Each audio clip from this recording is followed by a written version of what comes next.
Episode 12, this is an exciting one. Today we're finally doing the studio tour, and I feel like rather than being black and white, this should be in colour. Alright, let me show you around.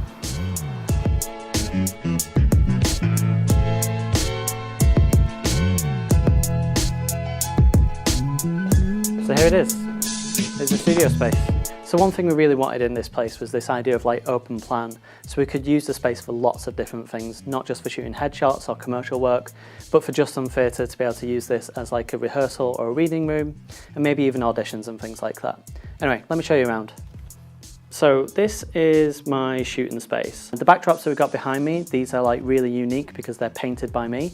I use them because I wanted to be able to get a look that was really specific, that just belonged to me, and wasn't like one that you could just go out and buy off the shelf, because there's a lot of backdrop companies that just sell like a print of these, whereas these are like hand painted. There's a lot of work that's gone into them. There's just three styles that I've got behind me. This rusty red colour, there's like an olive green colour, and this like grey concrete. They're quite cool, they just look a little bit different to other types of headshots. And the way that I like them, because I really want my images to look almost as if they were taken outside, even though they were taken in a studio environment, is this giant umbrella behind me. This is called the Elinchrom Octabank. And the way it works is there's a light that sits in the back of it, and this giant umbrella like diffuses the light, so it almost looks like a window. It looks really natural rather than being like obviously lit. There's lots of different light modifiers that I use. Those are here in the studio, so if we want to be able to create a different look, something that's maybe more dramatic or more of like a beauty shot, it's easy to be able to make those changes just by changing out the modifier, so it's pretty sweet. Over here in this little area is where I like to have a chat with people at the start of a shoot. It's just a big comfy couch, and we've recently started putting some pictures up on the wall. The plan is to be able to fill out this wall, not all the way across, but probably like maybe 1, 2, maybe 3 panels, just so we've got almost like a real life Facebook. So if someone comes in for a shoot, the chances are they're going to know somebody on here. It's going to show how we're all connected, which is pretty sweet. It's just important to me that people are comfortable at the start of the session so that I can get an idea of what they would like to get from their headshots. Because imagine if someone just came in for a shoot and we just started taking pictures straight away, the chances are we're just going to get images that I really want rather than what you would really like. So I think it's really important to have that chat at the start of a shoot, even if it's like half an hour, and then we can figure out a plan of exactly what we're going to do. One thing that we have which is really important, and this just seems like a really small detail, is a clothes rail. This is invaluable to me, not just because of the fancy hangers, but because we can plan out the look of the shoot. It's good to be able to do this rather than just like have clothes in a bag.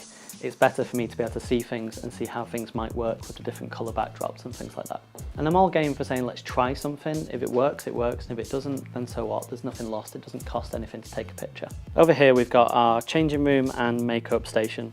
I think it's really important that clients have a place to be able to get changed in privacy. And the makeup area is really good because you've got a space to be able to do hair and makeup that's dedicated. Rather than having things sprawled around the studio, we get everything into this one neat corner, and it just ensures it's not going to get in way of the shoot. And plus these lights are pretty sweet. Look at my face in these. They're from IKEA, they're pretty good. They're only like £22 each. And here is our desk area where we get a lot of work done.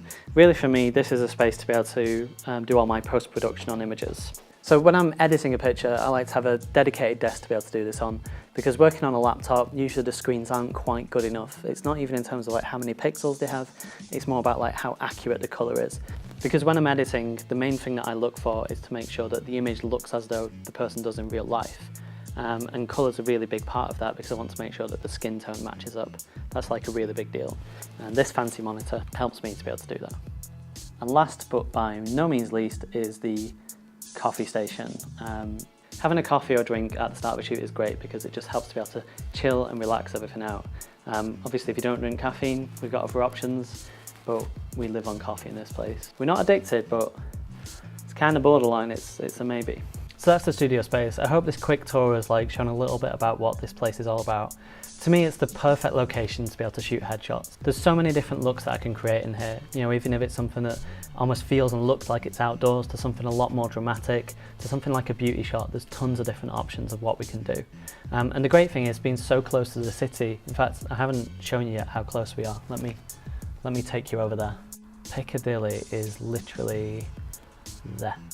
Being so close to the city, the cool thing is that if there is somewhere that's different to be able to shoot in, then we can go out and do that. We're not necessarily refined to use in the studio, but we've got that huge benefit that this is a base to be able to start from. It's somewhere to be able to sit down, have a coffee, have a chat about what you'd like to be able to get from the images, and then plan from there. And also just that invaluable idea of being able to get changed and make tweaks to hair and makeup for guys to be able to have a shave. It's really, really cool to be able to do that here rather than having to like nip into a bar or just rely on me being able to say like, yeah, your hair looks good. You can properly tell, does it look good? Are you happy with it? So you won't be surprised by the final results. I think that to me is like a really invaluable thing, that we can stop the shoot, review, and then make sure everything's going exactly as you had planned. So anyway, that's it for episode 12. This feels like a big one because it's been so long in the making to be able to show off this studio space. There's a few last little things to be able to do. Number one, this door definitely needs to be painted something other than green. Any suggestions, put them in the comments below. But it'd be great to be able to see you here for a shoot. Anyway, I'll see you tomorrow.